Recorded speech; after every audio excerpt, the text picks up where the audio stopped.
The battlefield should have been empty. Every scout who had crossed the scorched hills of Ashen Valley had returned with the same report. Nothing lived there anymore. The villages had long since burned to black skeletons, the rivers carried only ash, and even rogue wolves avoided the cursed land after sunset. Yet as the Alpha King's army crested the final ridge, nearly 5,000 warriors came to an abrupt halt. Far below, surrounded by dozens of bloodthirsty rogue wolves, stood a single young Omega. No armor, no pack, no alpha, no hope. She should have died before the king's army even reached the valley floor. Instead, every rogue that dared charge her collapsed before crossing an invisible circle around her, not from magic, not from weapons, but from something so ancient that no living wolf could give it a name. The Alpha King slowly lowered his sword. His generals forgot how to breathe, because the impossible wasn't that an Omega still lived. It was that every wolf refused to touch her. Only one question echoed through the silent battlefield. Who was she? A cold wind rolled across the blackened valley, carrying with it the scent of smoke that had seeped into the earth months ago and refused to leave. Burned tree trunks stood like silent sentries beneath a gray sky, their branches stripped bare by fire and time. The only sound was the low growl of wolves echoing between broken stone cottages. King Kaelin Draven raised one gloved hand. 5,000 armored warriors stopped without a single command. Steel no longer clinked. Horses stopped snorting. Even the banners fluttering behind the army seemed to freeze in the heavy air. Commander Rowan guided his mount beside the king, narrowing his eyes toward the valley below. "My king," he whispered. There, Kaelin followed the direction of his general's gaze. In the center of the ruined settlement stood a young woman wearing a simple ash-gray cloak stained with dust and dried blood. Her silver-blonde hair, tangled by wind and soot, flowed across her shoulders. She couldn't have been older than 23. She wasn't running. She wasn't screaming. She wasn't begging for mercy.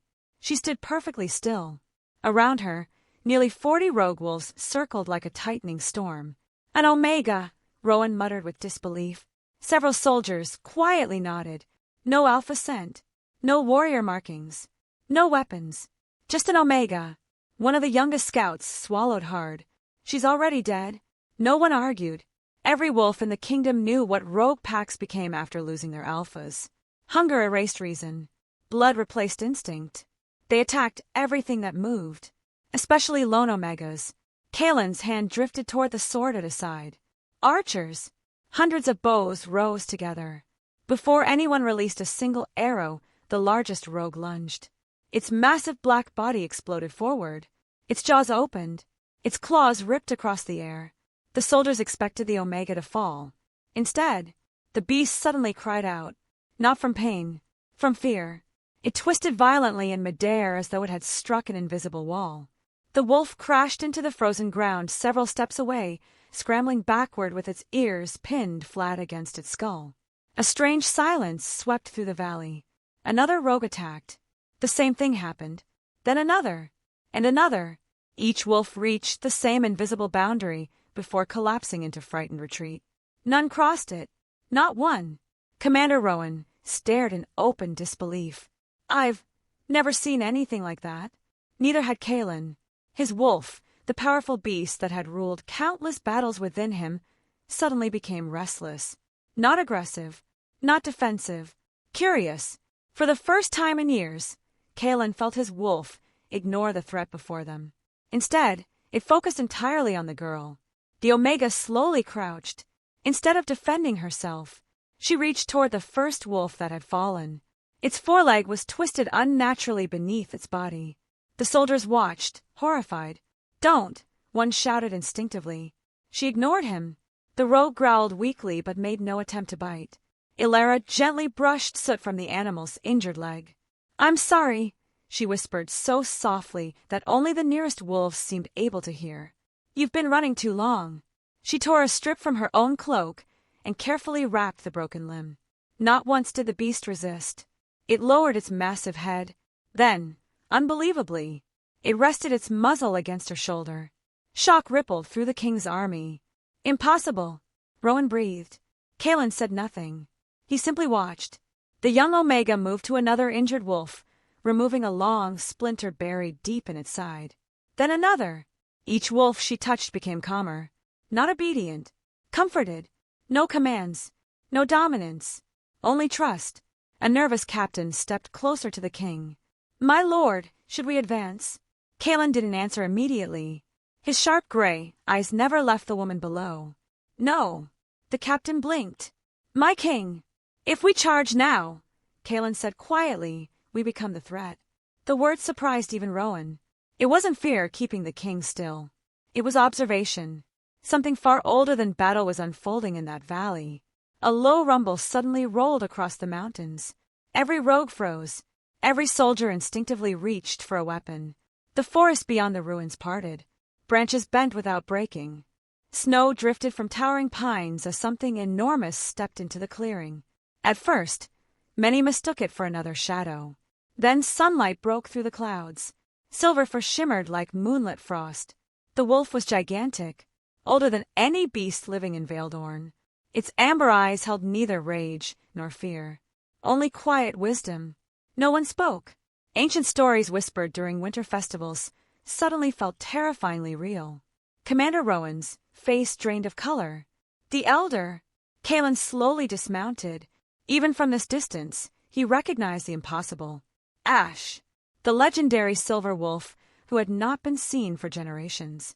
The creature every child believed was only a bedtime tale. Ash ignored the army completely, ignored the rogue wolves, ignored the king himself. He walked with slow, measured steps until he reached the young Omega. Ilara looked up.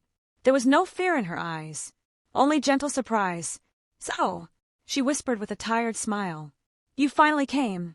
The giant wolf lowered his enormous head. For one suspended heartbeat, the entire valley forgot to breathe. Then Ash leaned forward and rested his forehead against hers. The rogue wolves immediately lowered themselves onto their bellies. One after another, dozens of predators surrendered without a sound. The king's army stood frozen. Veteran warriors who had survived countless wars stared with tears of disbelief glistening in their eyes. No alpha, not even the king of Veldorn, had ever witnessed such unquestioned loyalty. Then something happened that shook Kalen more deeply than anything else. A familiar warmth surged through his chest. His own wolf, the undefeated beast feared by every rival alpha, lowered its head, not in submission, in profound respect. Kalen's breath caught. His wolf had bowed only once before, in the sacred shrine when he accepted the crown. Now, it bowed to an unknown Omega standing barefoot in the ashes of a forgotten village. The wind carried the scent of snow across the valley as Kalen took one slow step forward. At last, Ilara lifted her eyes toward him. For the first time, their gazes met. Neither spoke, neither moved. Yet both understood that the world they had believed in only moments earlier had quietly come to an end. As the silence lingered, Ash turned his ancient gaze toward the distant mountains and released a deep, haunting howl. From every forest surrounding the valley, answering howls echoed back, dozens, then hundreds. Kalen realized with a chill that these were not rogue wolves gathering for war.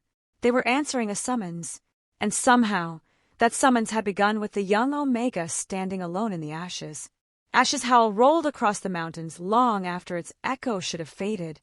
One by one, the answering voices fell silent. The wolves surrounding Ilara remained motionless, their ears lifted toward the ancient silver guardian as though awaiting another command. None came. Ash simply turned his massive head toward Ilara. His amber eyes softened. Then, with a gentle nudge of his muzzle against her shoulder, he encouraged her forward.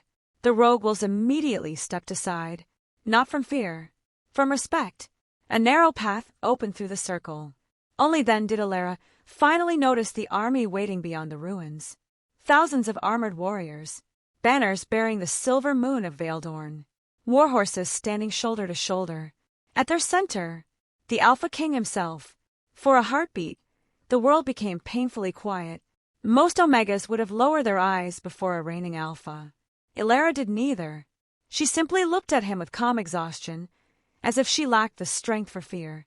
Kalen crossed the ruined square alone. Commander Rowan immediately moved after him. "My king!" Kalen lifted one finger without looking back. "Stay!" Rowan frowned. "The wolves. They've already decided." There was no arguing with the certainty in his voice. The soldiers watched anxiously as their king walked into a place no warrior dared enter. Ash observed him carefully. The giant wolf neither growled nor welcomed him. He merely watched. Kaelin stopped several paces away from Alara. For several moments, neither spoke. He noticed the blood staining her sleeves. Tiny cuts marked her hands. Her boots were worn nearly through. Dark circles rested beneath eyes that had clearly forgotten what peaceful sleep felt like. Yet despite her exhaustion, she stood straight, not proudly, simply refusing to collapse. "You should be dead," Kaelin finally said. A faint smile touched her lips. "I've heard that several times this week." The unexpected answer caught even the king off guard. There was no bitterness in her voice, only quiet acceptance. His eyes shifted toward the wolves resting peacefully nearby. "They obey you." She slowly shook her head. "No. They trust you." Another silence. "I don't know why." Kaelin believed her.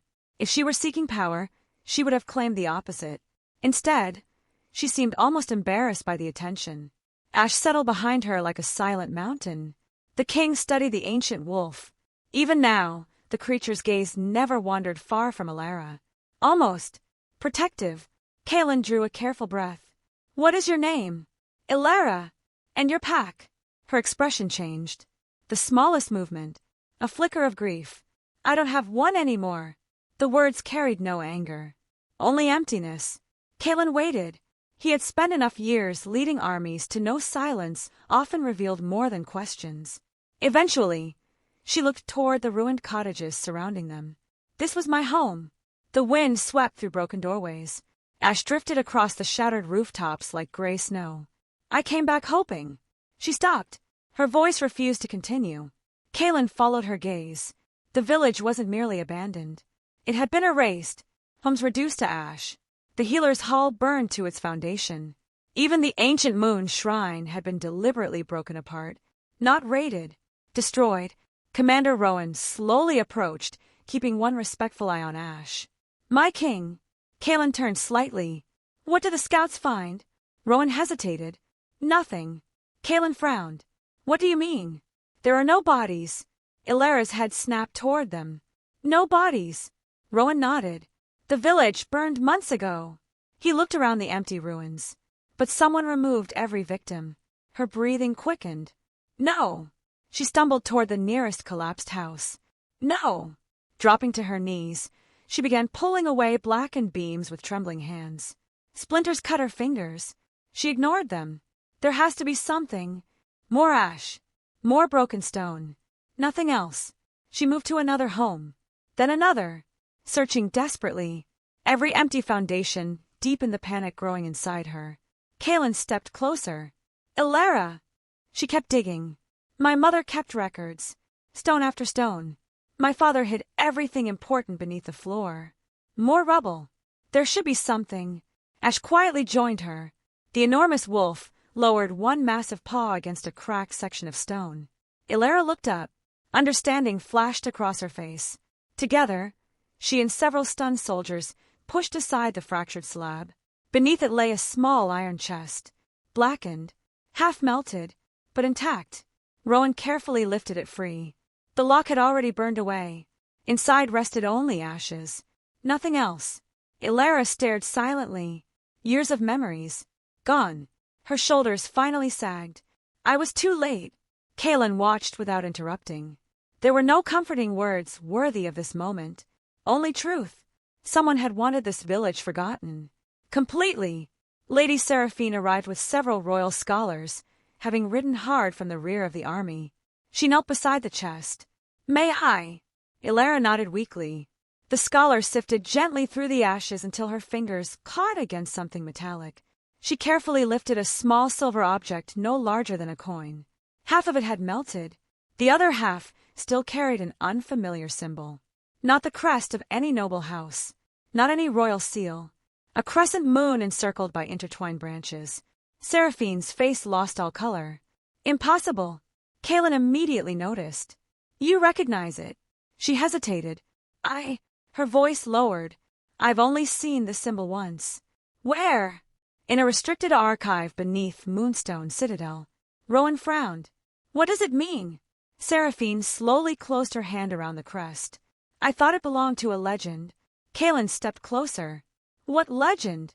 Before she could answer, a sharp whistle sliced through the air. Ash moved first. His enormous body slammed into Alara just as a black arrow struck the ground where she had been standing. Another arrow followed, then another. Ambush! Rowan roared. Soldiers rushed into formation. Hidden archers fired from the surrounding cliffs. Kaelin drew his sword in one smooth motion. Protect the girl! But Ash had already disappeared into the smoke. A heartbeat later, a scream echoed from the rocks above, then another. The arrow stopped. Silence returned. When the soldiers finally reached the cliffs, every assassin had vanished. Except one. A lone crossbow lay abandoned beside a fresh set of claw marks carved deep into the stone.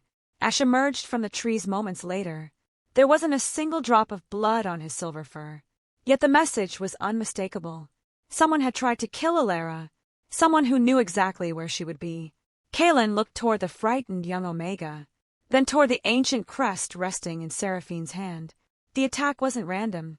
It had happened because they had found that symbol, and whoever wanted it buried forever had just revealed one terrifying truth. They were still watching. That night, beneath the pale moonlight, Lady Seraphine carefully cleaned the scorched silver crest. As the soot dissolved, another engraving slowly appeared on its reverse side, one that made her hands tremble. It wasn't the emblem of a forgotten family. It was the royal seal of a bloodline officially declared extinct over 30 years ago. Someone hadn't merely erased Alara's past, they had erased an entire lineage. Morning arrived quietly over Ashen Valley.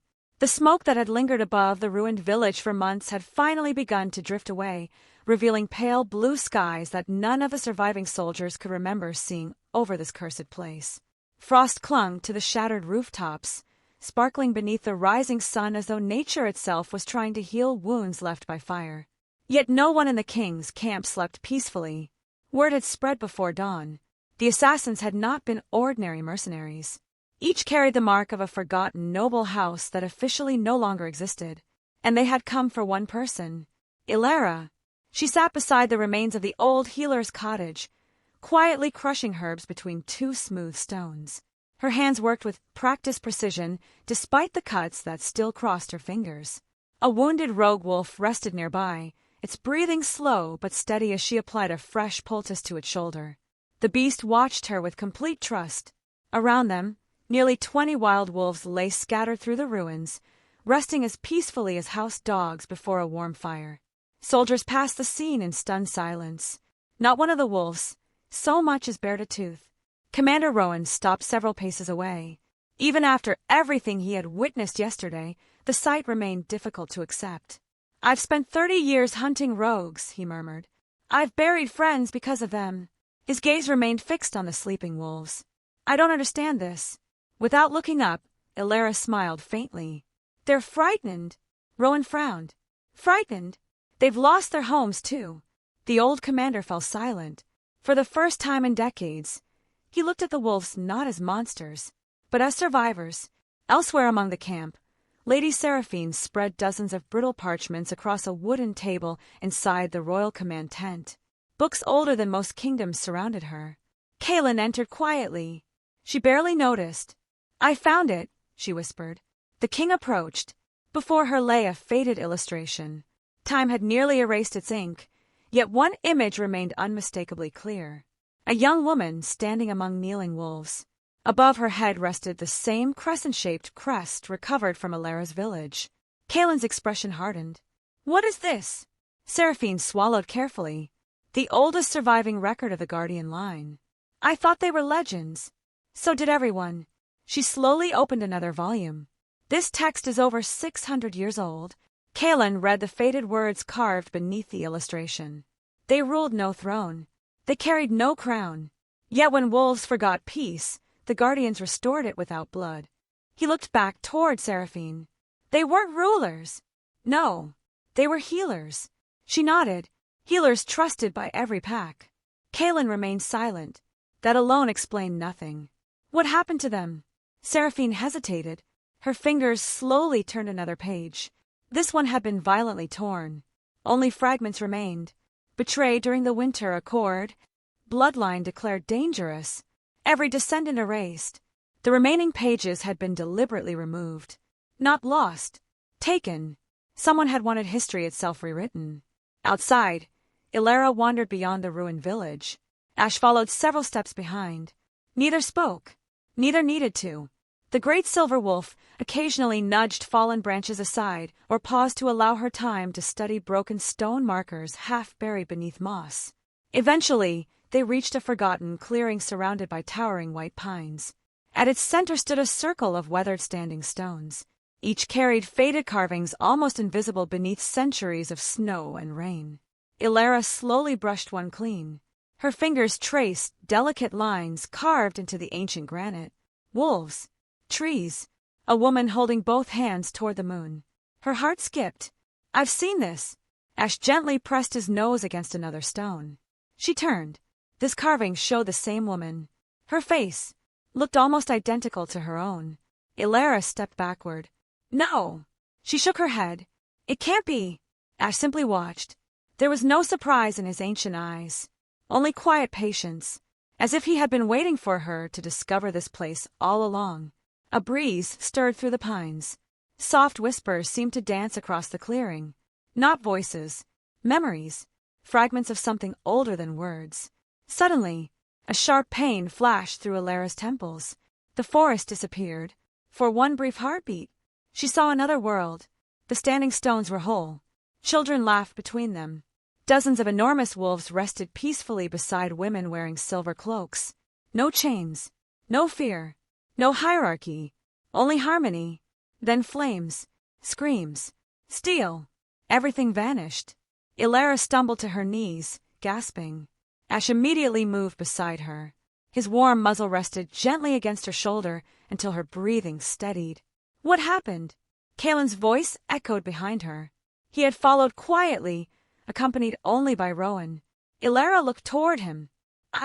She struggled to explain. "I remembered something." Kaelin crouched beside the ancient stones. "What did you see?" "I don't know." She looked again at the carvings. It felt, her eyes filled with quiet confusion, like home. Back at the royal camp, unease spread among the officers. Several noble envoys had arrived unexpectedly, far too quickly, almost as though they had known where the king's army would stop.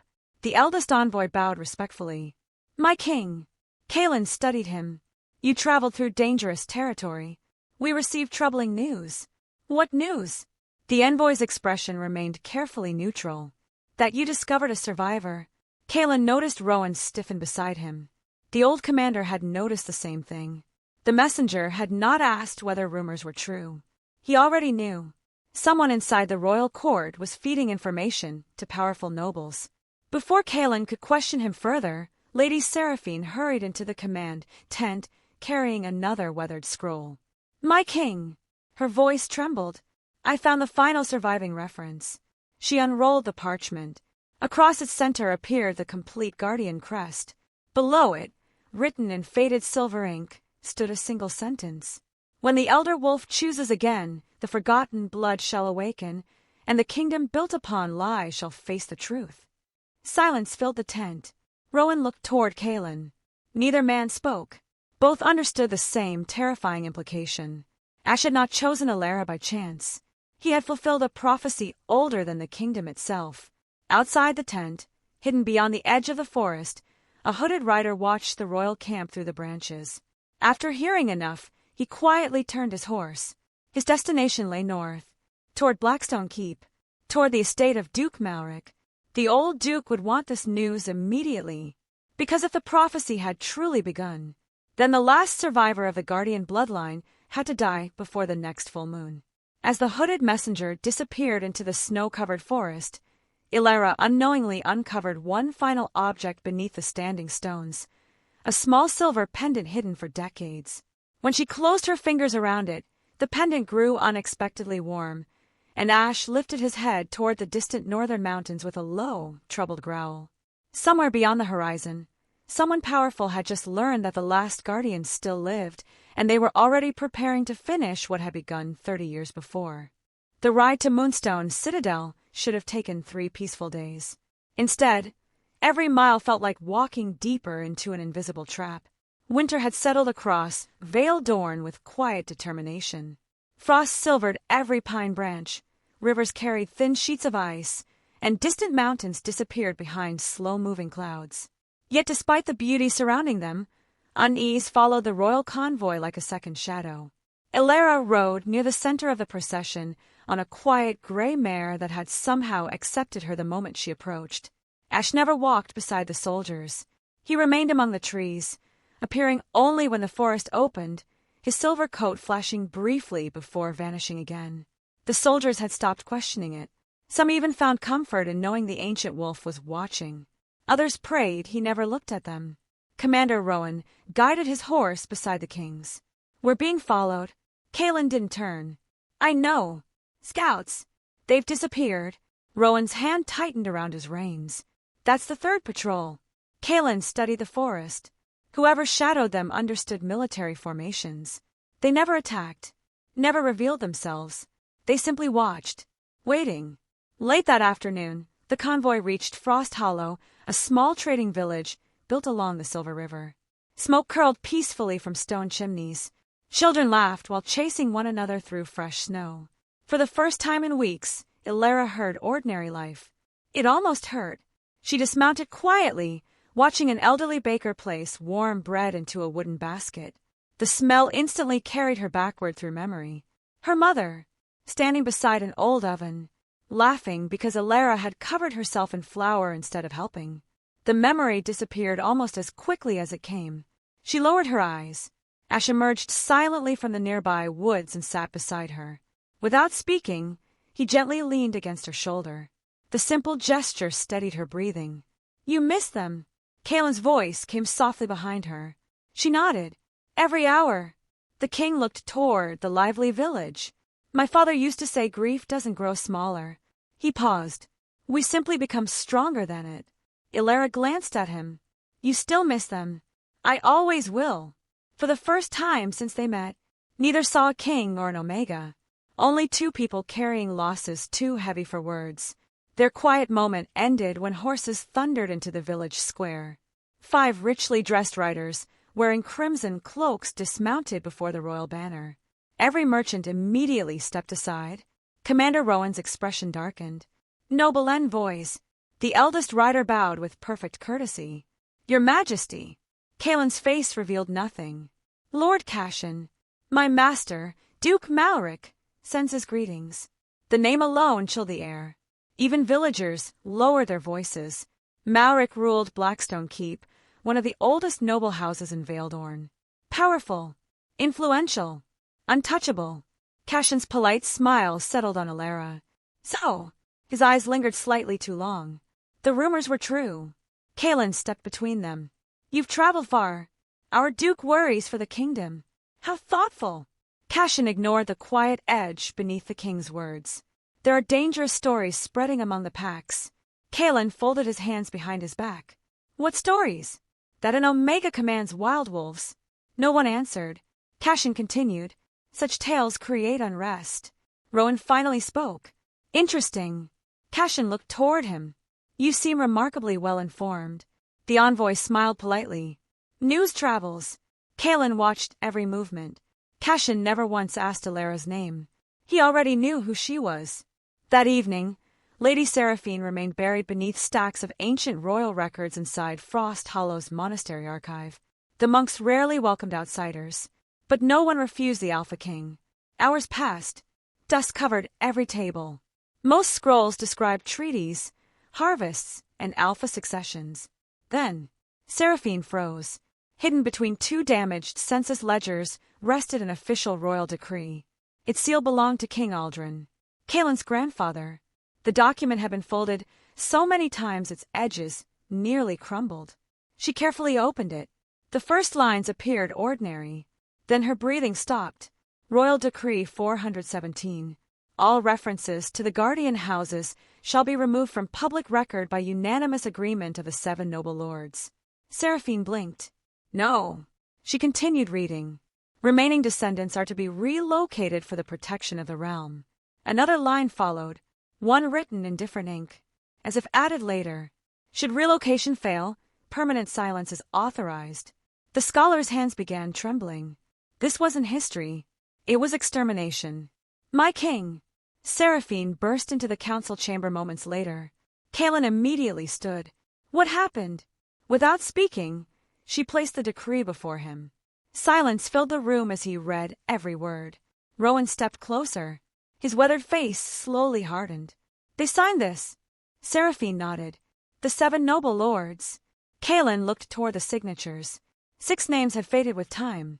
1 remained perfectly preserved. Duke Alaric Malric, the grandfather of the current duke. The realization settled over everyone. The massacre of Alara's village hadn't begun 30 years ago. It had begun generations earlier. Entire bloodlines had been hunted, not because they threatened the kingdom, because they threatened powerful men. A sudden crash echoed outside. One of the monastery windows exploded inward. A crossbow bolt buried itself in the chamber wall exactly where Seraphine had been standing moments before. Down! Rowan shouted. Soldiers flooded the room. Another bolt, then another. Masked assassins rushed across the monastery rooftops. Kaelin drew his sword. Protect the archives. The attackers ignored gold, ignored weapons, ignored the king himself. Every one of them charged toward a single table, toward the decree. They're after the records, Seraphine cried. Before the nearest assassin reached the parchment, a blur of silver crashed through the shattered window. Ash! The ancient wolf struck with terrifying precision. One attacker flew across the room.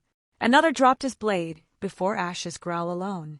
The remaining assassins fled immediately, not retreating from soldiers, retreating from him. Within moments they vanished into the snowy night. Only one remained alive, pinned beneath Rowan's sword. Kaelin knelt beside the trembling man. Who sent you? The assassin clenched his jaw. Silence. Kaelin noticed something strange. The man wore no family crest, only a black ring bearing a crimson raven. An old symbol, one long outlawed inside Veildorn. The king's eyes narrowed. The raven's circle. Rowan looked up sharply. I thought they disappeared years ago. So did I. Kaelin removed the ring. The assassin suddenly laughed. Blood seeped from the corner of his mouth. You are already too late. His smile widened. The girl, he coughed violently, was never supposed to survive. Before anyone could stop him, he bit down on something hidden beneath his tongue. Within seconds, he was dead. Silence settled across the ruined chamber. Snow drifted through the broken windows. Kaelin slowly closed the assassin's eyes. This was no longer an attack against one survivor. It was a conspiracy that reached from forgotten battlefields to the highest noble houses in the kingdom. And somewhere behind it all, Duke Malric already knew the last guardian had been found. As the monastery bells rang into the frozen night, Seraphine discovered one final detail hidden beneath the royal decree, a faded map marked with 7 ancient guardian sanctuaries. 6 had been crossed out in red ink. Only one remained untouched. Its name was almost illegible, the Forgotten Sanctuary, and someone had already begun writing there. Snow fell gently throughout the night. By dawn, every rooftop of Frost Hollow lay beneath a blanket of white, softening the scars left by broken stone and shattered glass. The monastery bells rang slowly across the valley, calling travelers, merchants, and soldiers alike to the winter moon vigil, a tradition observed by every pack before the year's first full moon. Normally, the ceremony brought peace. This year, it brought uncertainty. Rumors had spread faster than the king's army. By sunrise, wolves from neighboring packs, village elders, healers, hunters, and even wandering merchants had gathered outside the ancient moon shrine overlooking the Silver River. They all whisper the same question. Is it true? Did the elder wolf truly choose an Omega? Kaelin stood upon the shrine's broad stone terrace, watching people gather below.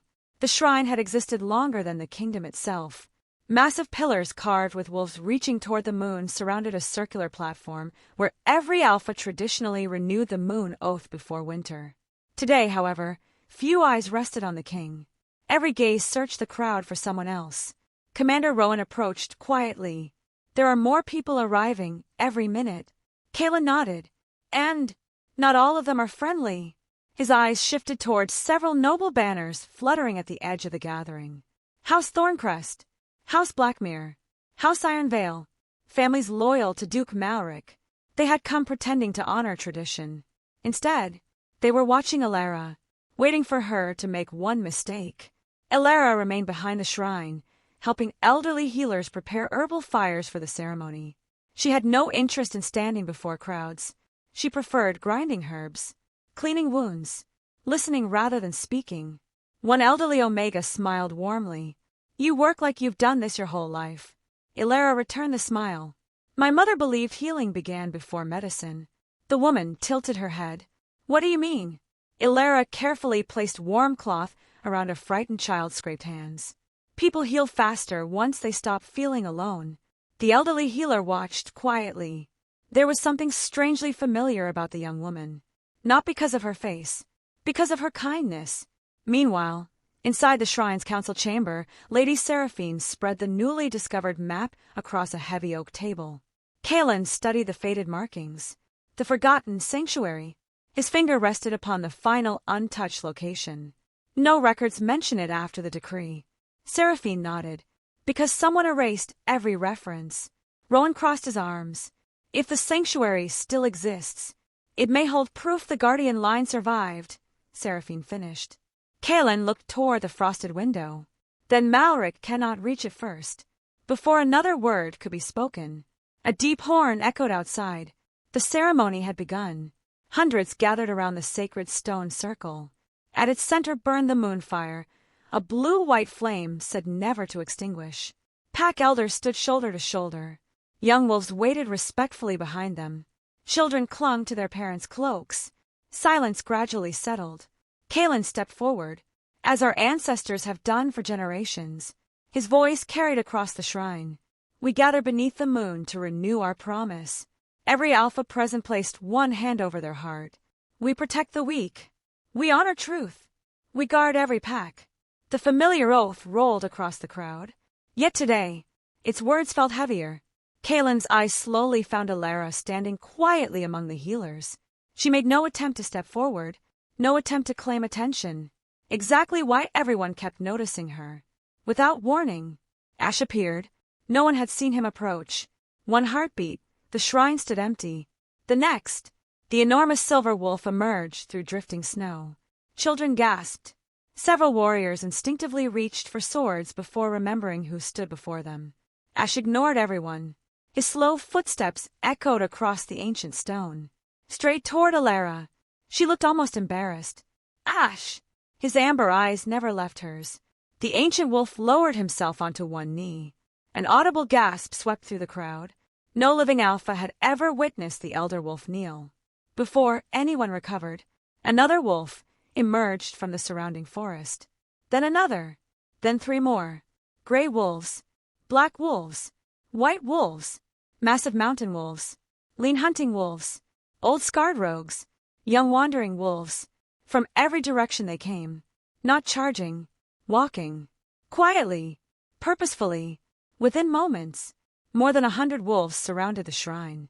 Soldiers held their breath. No attack came. Every wolf passed the gathered alphas without even glancing toward them. Every wolf stopped beside Elara. Then, as though responding to an ancient command remembered by instinct alone, every single wolf bowed. The entire shrine fell silent. Even the wind seemed unwilling to interrupt the moment. One frightened noble stepped backward. "This!" His voice cracked. "This is witchcraft." "No." The reply came from an elderly alpha whose silver beard reached his chest. Tears glistened in his weathered eyes. "I've seen those carvings before." Everyone turned toward him. "My grandfather spoke of them." He slowly removed his ceremonial cloak before dropping to one knee. "They said one day." His voice trembled. "The wolves would choose again." Others hesitated. Then another elder knelt. Then another. Not because Elara demanded it. Because history suddenly stood alive before them. Elara looked desperately toward Kalen. "I didn't ask for this." "I know," he answered quietly. "What do I do?" Kalen stepped down from the royal platform.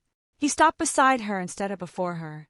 Then, in full view of every noble, every soldier, and every pack elder, he spoke clearly. "You do exactly what you've done since I met you." She blinked. "And what's that?" "Remain yourself. For the first time since the Burning Valley, Ilara smiled without sadness. A genuine smile. Small. Warm. Hopeful. The peace shattered seconds later. One of Malric's loyal nobles pushed through the crowd. This cannot continue. He pointed accusingly toward Ilara. An Omega cannot stand above Alphas. No one answered. The noble's voice grew louder. This ceremony is corrupted. Ash slowly turned his head. The wolf didn't snarl. He simply looked. The noble instinctively stepped backward. Fear drained every trace of arrogance from his face. For the first time in years, power meant nothing, because the wolves had already made their choice. As twilight settled across the shrine, people departed in stunned silence. Some whispered prayers. Others quietly apologized to Omegas they had overlooked their entire lives. Even soldiers who once mocked healers now bowed respectfully as Ilara passed. Commander Rowan watched everything unfold. Finally, he removed the sword from his belt, the same blade he had carried through 30 years of war. He knelt before Ilara. "My lady." She looked startled. "You don't have to." "I do." His voice remained firm. "I judged you before I knew you." He lowered his head. "I won't make that mistake again." Ilara gently touched his shoulder. "Then stand." Rowan looked up. "We both have work to do." He smiled, perhaps for the first time in many years. Far away, inside the towering halls of Blackstone Keep, Duke Malric stood before a roaring fire. A frightened messenger knelt before him. "My Duke!" His voice shook violently. "The prophecy!" Malric's eyes narrowed. "What about it?" "The wolves." The messenger swallowed hard. "They've chosen her." The old Duke slowly closed his eyes. When they opened again, there was no fear, only cold resolve.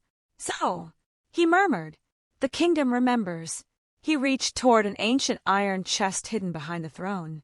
Inside rested a sealed scroll wrapped in black leather, one that had remained unopened for 30 years. At last, he broke the seal. Deep within the scroll was a single sentence written by Malric's grandfather. "If the elder wolf kneels before the final guardian, do not fight the wolves, capture the royal scholar. She alone knows where the forgotten sanctuary lies." Miles away, unaware of the danger, Lady Seraphine extinguished her lantern and prepared to sleep. Outside her window, unseen in the darkness, silent figures were already climbing the monastery walls. The monastery bells had long fallen silent. Only the whisper of falling snow disturbed the stillness surrounding Frost Hollow. Lanterns flickered behind frosted windows, while exhausted soldiers rotated through the night watch. After weeks of uncertainty, many believed the worst had finally passed. They were wrong. Far beyond the monastery walls, dark figures moved silently through the forest. No banners, no torches, no armor reflecting moonlight, only disciplined shadows slipping between the ancient pines. At their head rode a man wearing a black raven stitched across his cloak. He raised one hand. More than 200 mounted warriors stopped without a sound. "The scholar first," he whispered.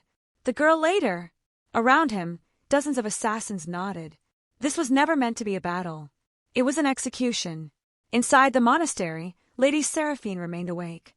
The ancient map of the 7 guardian sanctuaries lay spread across her desk, illuminated by the warm glow of a single candle. 6 sanctuaries crossed out in crimson ink. Only one remained untouched. The forgotten sanctuary. She traced the faded roads leading toward the northern mountains. "If it still exists," she murmured. A sudden chill swept through the room. The candle flickered violently. Ash. Before she even reached the window, the great silver wolf appeared in the courtyard below. His ears stood rigid. His amber eyes stared into the darkness beyond the monastery walls. Then he growled, not loudly, but with enough warning to make every horse in the stable rear in panic. Commander Rowan was already awake. He heard the growl before anyone else. Years of war had trained him never to ignore instinct. He rushed onto the wall. Nothing. Only drifting snow. Then, a guard collapsed without making a sound. An arrow protruded from his throat. "Horn!" Rowan roared. "Sound the alarm." The peaceful night exploded into chaos. Bronze bells rang wildly. Doors burst open. Soldiers grabbed shields while frightened villagers rushed toward underground shelters. Kalen emerged from the monastery, carrying neither cloak nor crown. Only his sword. What happened? Assassins. Rowan shouted. North Wall. The Alpha King didn't hesitate. Protect the civilians first. Not the archives. Not the treasure. Not himself. The people. It was exactly why his soldiers would follow him into any battle. Ilara awoke to frightened voices echoing through the monastery halls. Before she could step outside, Ash appeared in the doorway. His massive body blocked the entrance. What is it? The wolf nudged her backward. Almost immediately, an arrow slammed into the wooden frame where her head had been only seconds before. She stared in shock. They're here for me. Ash growled again, this time more urgently. Outside, steel clashed against steel. Smoke began rising from the western buildings. The attack had already begun. Kalen met the first wave of attackers at the monastery gate. His sword flashed through the moonlight with calm precision. Every movement economical. Every strike deliberate. He never fought recklessly. He fought to protect.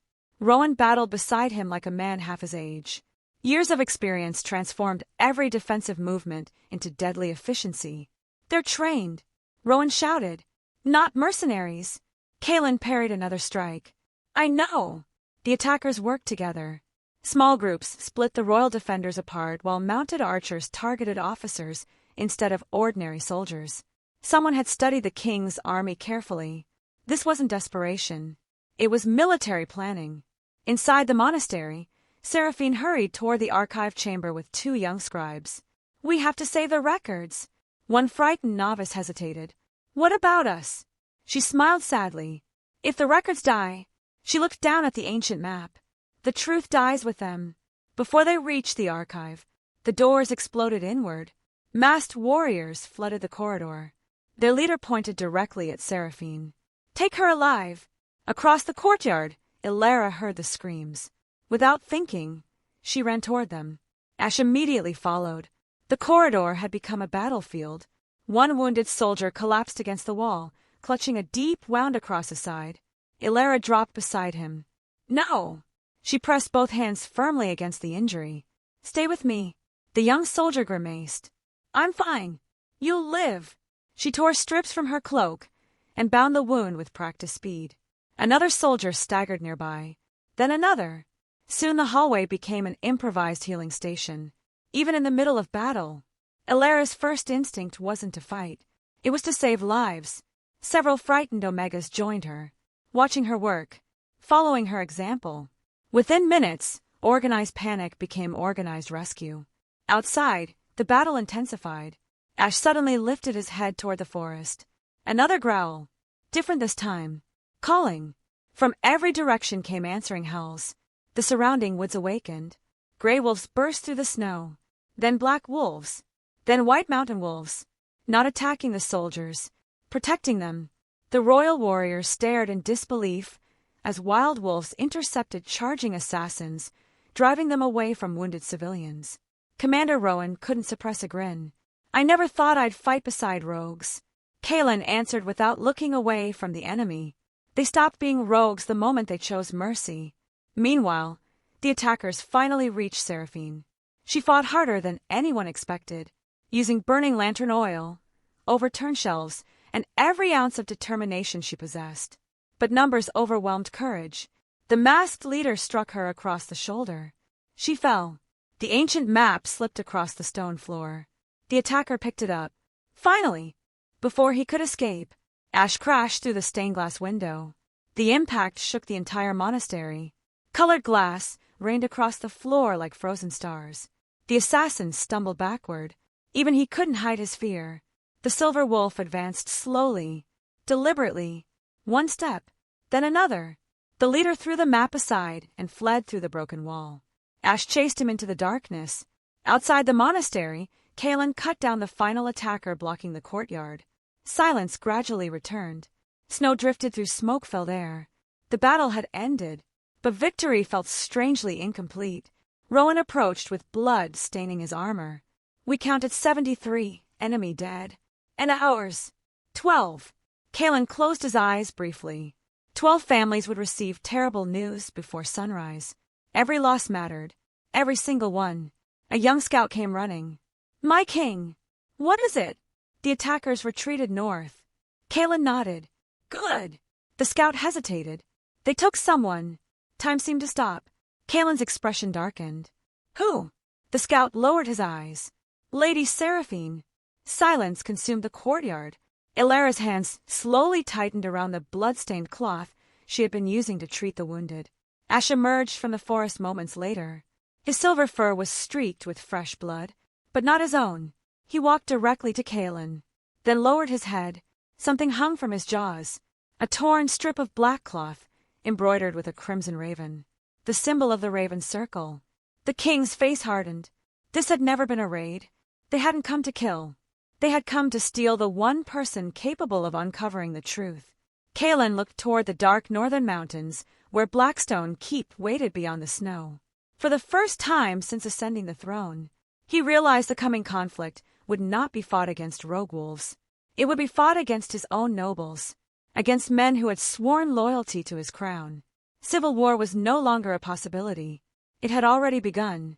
Before dawn, one exhausted messenger reached Blackstone Keep and knelt before Duke Malric.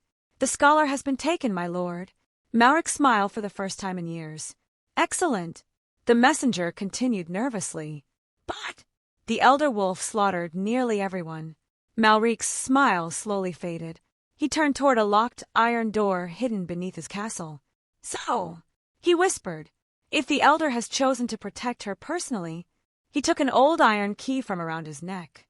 "Then it's finally time to awaken the monster we've kept sleeping beneath Blackstone for 30 years. Dawn never truly reached the northern mountains. The peaks beyond Blackstone Keep remained hidden beneath a ceiling of gray clouds, while icy winds carved narrow paths through forests that few travelers dared enter. Somewhere beyond those frozen ridges lay the forgotten sanctuary, the final place untouched by the purge that had erased the Guardian bloodline. Kaelin stood before the surviving commanders inside the monastery.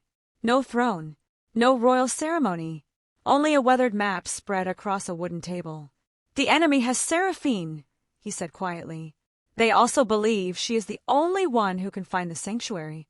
Commander Rowan folded his scarred arms. "They're wrong." Kaelin nodded. "Ash knows the way." Almost as if hearing his name, the ancient silver wolf stepped through the open doorway. Snow melted beneath his enormous paws. Every soldier instinctively moved aside. Ash looked only at Ilara, then turned toward the northern mountains, waiting. The journey began before sunrise. Only a small group traveled north. Kaelin, Ilara, Rowan, 12 trusted royal guards, and Ash. The king had deliberately left the larger army behind. Moving thousands of soldiers through the mountains would only warn Malric. This mission required silence. As they entered the silent forest, the world changed. Towering white pines blocked the wind. Snow muffled every footstep. Even birds seemed unwilling to sing. Ilara noticed strange carvings appearing upon ancient tree trunks. The same crescent moon surrounded by intertwined branches. The guardian crest. "They're everywhere." Seraphine's words echoed inside her memory. Someone erased every reference. Not every reference. Only those where people looked. Nature had remembered. Hours later, Ash suddenly stopped. His ears lifted. The others froze immediately. Rowan quietly drew his sword. "What is it?" Ash ignored him. Instead, he lowered his head toward a frozen stream crossing the path. Ilara stepped closer. At first she saw only ice. Then, beneath the crystal surface rested dozens of silver medallions, perfectly preserved. She knelt carefully. Each carried the guardian crest. Each belonged to someone different. "This!" Her voice broke. "They threw them away." Kaelin crouched beside her. "No." He studied the untouched medallions. "They hid them." He looked upstream. The river froze before anyone could return. For decades, the mountain itself had protected the last evidence of an erased people. Ilara gently touched one medallion through the ice. "I'm sorry." The words escaped before she realized she had spoken them. Ash lowered his head beside her. His reflection joined hers beneath the frozen water. One survivor, one guardian, separated by centuries. As night approached, they reached a narrow mountain pass. Ancient stone pillars rose from the snow like forgotten giants. No walls remained. No roofs. Only broken arches covered in climbing frost. Kaelin looked toward Rowan. "This was a fortress." "No." Ilara answered softly. She walked toward the ruins. It was a school. Everyone stared. How do you know? She couldn't explain. She simply knew. The place felt familiar. Without thinking, she stepped through a collapsed archway. Ash followed. The others hesitated. Inside the ruins, faded mosaics still clung to shattered walls. Children, wolves, healers, families, not soldiers, not rulers, teachers. The Guardians had never trained armies. They had raised peacemakers. Suddenly, a sharp cry echoed through the ruins. One of Rowan's scouts came running. "Commander!" He pointed toward the western ridge. "Tracks!" Everyone rushed forward. Hundreds of boot prints crossed the fresh snow. Far too many for hunting parties. Kaelin examined them. "They're less than half a day old." Rowan's expression darkened. Malric's army. They were already moving toward the sanctuary. Blackstone Keep. Deep beneath the castle, Lady Seraphine awoke inside a cold stone chamber. Iron chains bound her wrists. Ancient torches burned with dull blue flames. Across the room stood Duke Malric, older than when she had last seen him. His silver hair framed a face carved by decades of ambition rather than age. He poured tea calmly into 2 cups. "You've always loved old books." Seraphine remained silent. He smiled. "You've already found the sanctuary, haven't you?" She looked directly into his eyes. "I'll never help you." "I know." He handed the untouched cup to a servant. "Which is why I don't need your cooperation." He slowly opened an old leather journal. "This belonged to my grandfather." The pages contained names. Hundreds of names. Every Guardian family ever recorded. One by one. Each crossed out in red ink. Only one remained untouched. Ilara Ashwin. Malric traced her name carefully. "I've waited 30 years to finish this list." Far above, Ash suddenly began climbing toward a towering cliff. The others followed. The ascent grew steeper. The air thinner. Snow deeper. Finally, they reached the summit. Everyone stopped. Before them stretched a hidden valley unlike anything in Veildorn. The clouds parted. Golden sunlight spilled across untouched forests. Crystal rivers wound through emerald fields despite the surrounding winter. Ancient stone halls stood peacefully beneath flowering white trees. No decay, no destruction. The forgotten sanctuary. It had survived, hidden by mountains, protected by nature itself. Ilara stood speechless. Tears filled her eyes. She whispered, "I've dreamed of this place."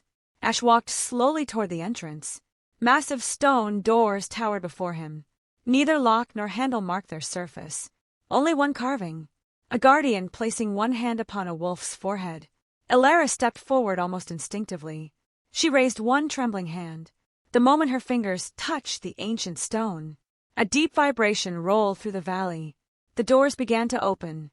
Slowly, silently. No mechanism, no chains, only recognition. Inside waited a vast circular chamber untouched by time. Hundreds of crystal lanterns burst into gentle light one after another. Ancient murals surrounded the room. Not paintings of kings, not victorious battles. Instead, generations of guardians healing wounded wolves beside alpha leaders. At the center stood a single white stone throne. Simple, unadorned, covered in dust. Ilara looked toward Kaelin. "I don't understand." Lady Seraphine's earlier words suddenly returned to Kaelin. "They ruled no throne." He stepped beside her. "That isn't a king's throne." Ilara frowned. "Then whose?" Ash slowly climbed the stone platform. The ancient wolf sat beside the empty seat, then lowered his head. Kaelin finally understood. So this is why they called it a throne. He looked toward Ilara. "It was never a seat of power. It was a place of responsibility. You were never meant to rule Veildorn." His voice softened. "You were meant to remind it how to live." The weight of those words settled over Ilara. She had spent her entire life searching for her family. Now she understood. Her family had never wanted a crown. They had carried a burden, one built on compassion instead of command. She closed her eyes. For the first time, she stopped asking why she had survived. Instead, she accepted that survival itself had become her responsibility.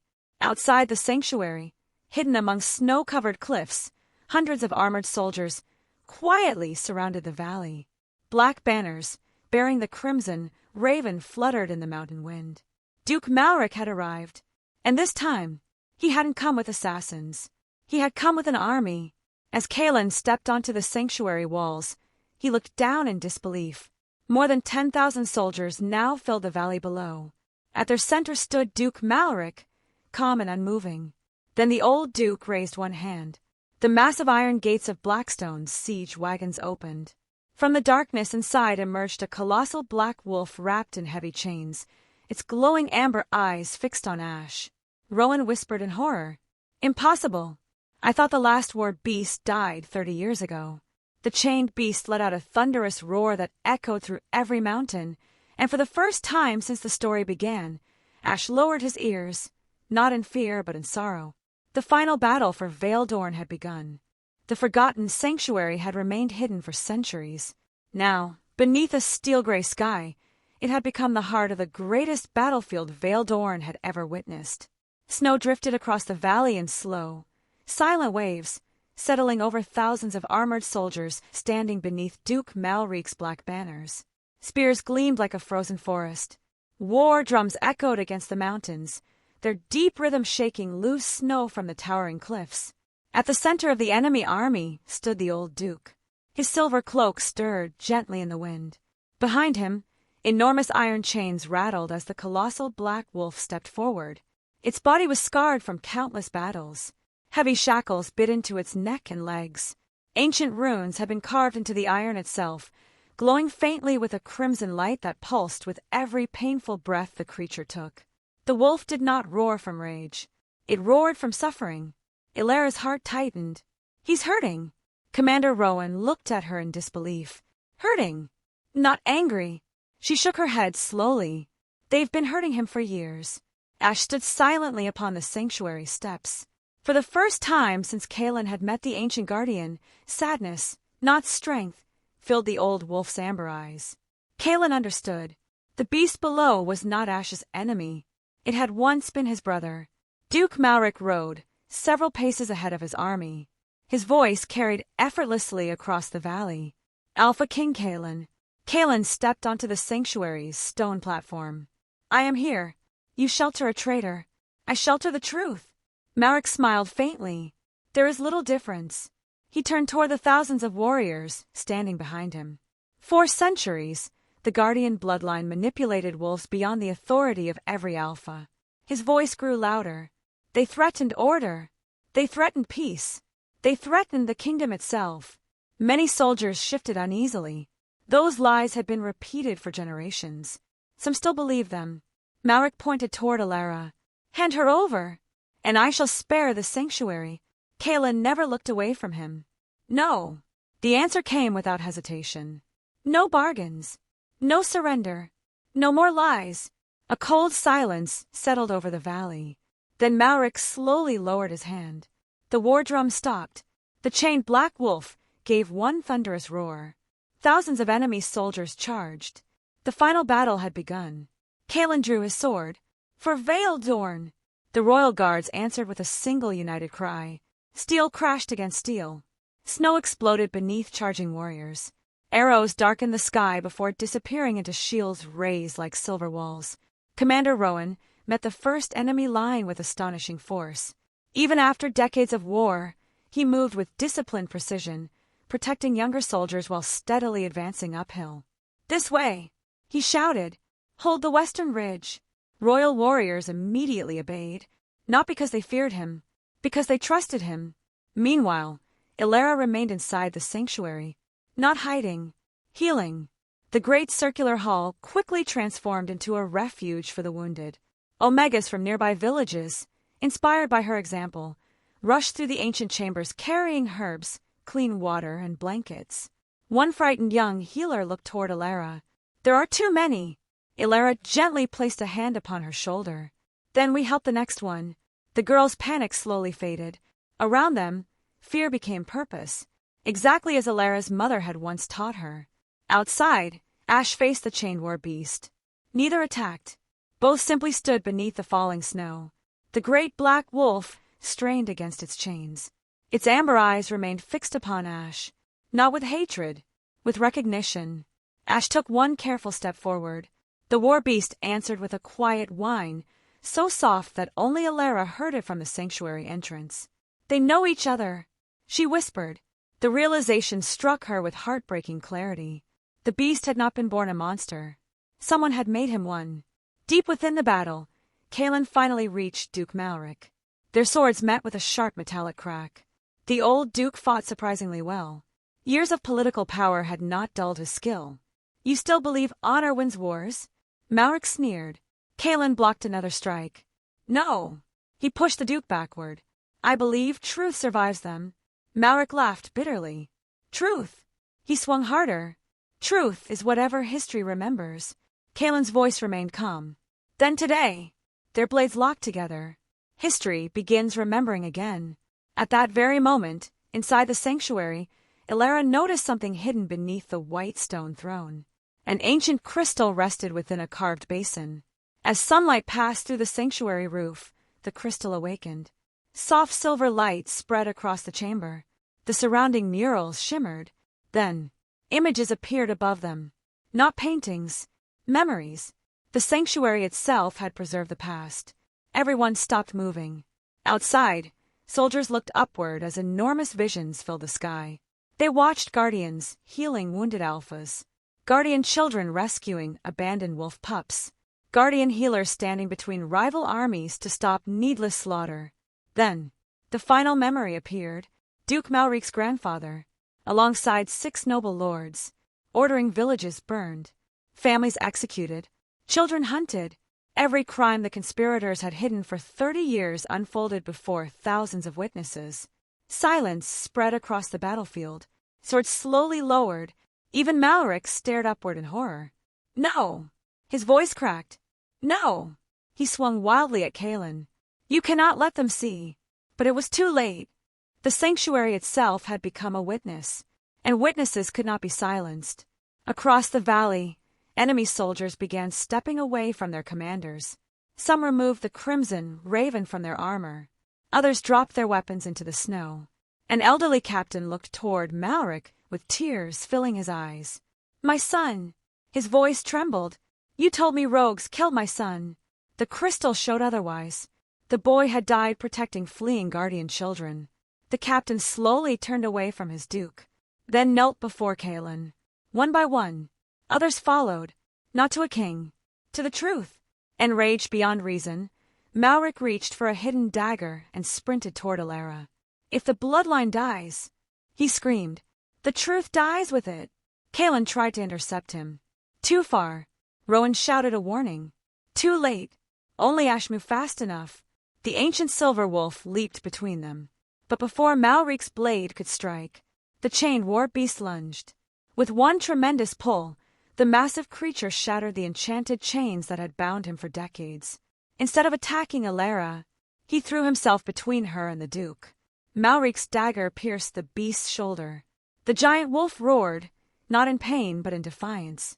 Ash lowered his head beside his old companion.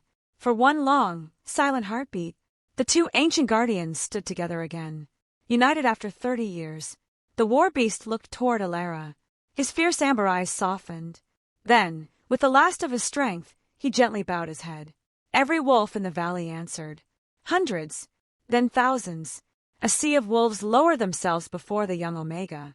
Not because she commanded them, because she had shown them mercy when no one else had. Duke Malric fell to his knees. The soldiers who had once protected him now surrounded him. Not as guards, as witnesses. Kaelin approached slowly. "It's over." Malric looked around the valley. His army had abandoned him. His lies had died before his eyes. History had finally remembered. Royal guards placed iron shackles around his wrists. This time, no one objected. As the first rays of sunset broke through the clouds, the snow-covered battlefield grew still. No cheers echoed across the valley. Only quiet relief. The war had ended, not because one side destroyed the other, but because truth had become stronger than fear. Ash looked toward the mountains. The freed war beast rested peacefully beside him. For the first time in decades, neither guardian wore chains. As the surviving packs gathered around the sanctuary, Lady Seraphine, rescued from Malric's camp during the confusion of the battle, emerged carrying the final volume of the Guardian Chronicles. Smiling through tears, She opened its last untouched page. There, in faded silver ink, was a final prophecy. When compassion ends the last war, the Guardian shall never rule the kingdom, yet every king thereafter shall seek her counsel. Kaelin looked toward Alara. She smiled softly. Neither of them desired a throne. Yet together, they had already changed the fate of every pack in Valedorn. Next, final chapter, A Kingdom Reborn. Winter passed quietly. For the first time in decades, the kingdom of Valedorn welcomed spring without the sound of marching armies. The scars of war had not disappeared. Burned villages still waited to be rebuilt. Families still mourned empty places around their dinner tables. Children still woke from nightmares remembering flames that should never have touched their homes. Yet something profound had changed. People no longer feared speaking the truth. Across the kingdom, forgotten names once erased from history were spoken aloud again. Stone by stone, record by record, grave by grave, the Guardians were returning home. Moonstone Citadel had never witnessed such an assembly. Representatives from every known pack gathered beneath the great hall's towering silver arches. Alpha Kings, Pack Elders, Healers, Hunters, Artisans, Omegas who, for generations, had been expected to remain silent. Today, every voice was invited. Kaelin stood before the High Council, wearing no ceremonial armor, only a simple dark cloak bearing the silver moon of Valedorn. He looked across the crowded chamber. "I was taught," he began quietly, "that strength alone protects a kingdom." His gaze drifted toward Alara, who stood beside Lady Seraphine among the healers. "I was wrong." Silence filled the hall. "We nearly lost this kingdom because we feared compassion more than cruelty." Several elders lowered their eyes. Some carried guilt older than their children. Others quietly wept. Kaelin continued, "From this day forward," his voice echoed through the chamber, "no bloodline shall ever again be erased. No child shall ever be hunted for the family they were born into. No Omega shall be judged by rank before character. And no truth shall be buried because it threatens those in power." When he finished, no applause came. Instead, every alpha present slowly stood, one after another. Then they bowed their heads, not before their king, before the promise they had all failed to keep. Outside the citadel, the rebuilding had already begun. Villagers from every pack worked side by side, carrying timber through muddy streets while children planted young oak trees where burned homes had once stood. Alara spent little time inside the palace. Instead, she traveled from village to village with healers, helping rebuild clinics and teaching young apprentices everything her mother had once taught her.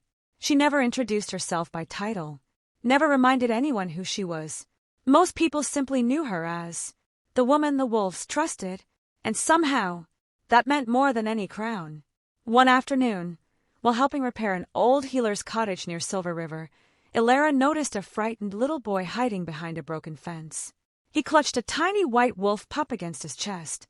The animal's paw had been caught beneath fallen timber. Neither the child nor the pup trusted anyone.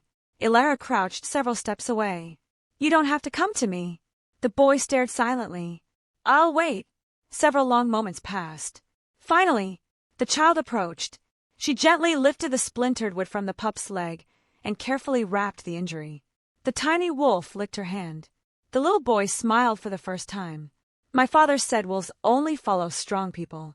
Alara looked toward the forest, where Ash watched quietly beneath flowering pines. "They follow kind people." The child considered her answer carefully. "I think," he whispered, "kind might be stronger." Alara smiled. "So do I." Meanwhile, inside the deepest chamber beneath Moonstone Citadel, Lady Seraphine carefully placed the final Guardian Chronicles upon newly carved shelves. Beside them rested the recovered silver medallions, the royal decree exposing the conspiracy, and the names of every Guardian family that had once been erased. She picked up a quill.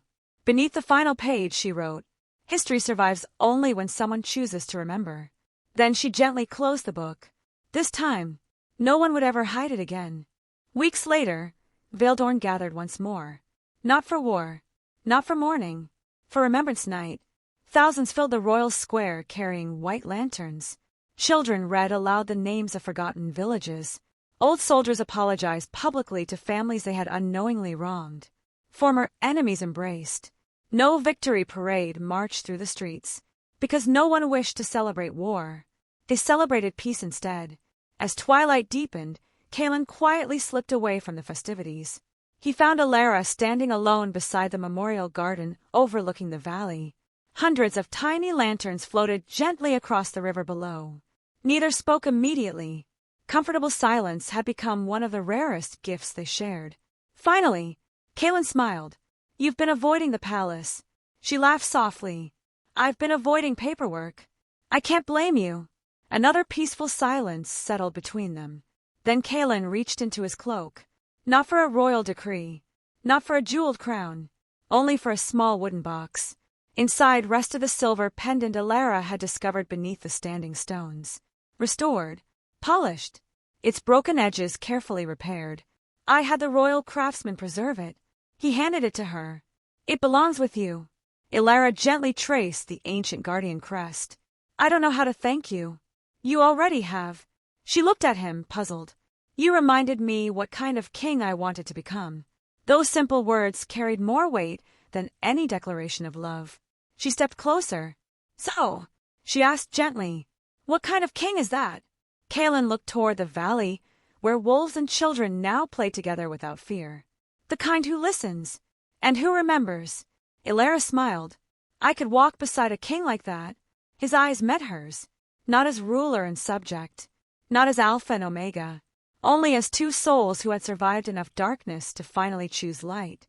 Without ceremony, without witnesses, he offered his hand, not a command, an invitation. She accepted.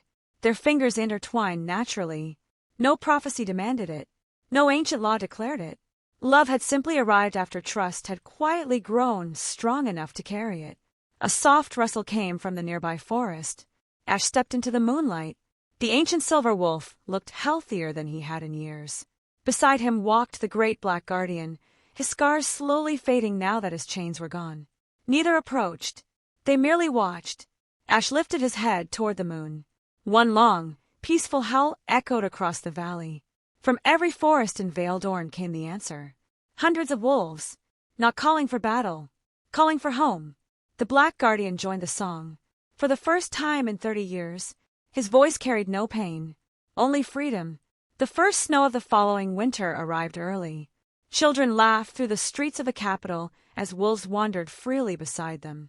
No chains, no fear, no wall separating one life from another. In the center of the royal square stood a new monument, not to kings, not to warriors, but to the forgotten villages. Every recovered name had been carved into white stone, ensuring that no family would ever again disappear from memory. Travelers who entered Veildorn often asked why its people bowed respectfully whenever a quiet young healer passed through the marketplace. The answer was always the same. Because she taught us that courage doesn't always carry a sword. Sometimes, it simply refuses to stop showing kindness. Years later, old storytellers gathered children around warm fires on cold winter nights. They no longer told tales of the Alpha King who conquered enemies. Instead, they spoke of the day an entire army stopped in a burned valley. The day they witnessed a lone Omega standing before wolves that should have torn her apart. The day compassion silenced fear. The day truth returned to the kingdom. And every story ended the same way. Not with the crowning of a queen, but with two people who chose each other only after earning one another's trust. Because kingdoms can be built with power, but they endure only through mercy. As the final embers of the fire drifted into the star-filled sky, two ancient wolves watched from the edge of the forest before disappearing into the mountains. Their duty was complete. Their legend had become hope. And somewhere beyond the snow-covered peaks, another young wolf pup lifted its head to the moon, beginning a story that had yet to be told. The Alpha King watched a defenseless Omega fight alone. Seconds later, his entire army fell silent. A story of courage, compassion, truth, and the quiet strength that changed an entire kingdom forever.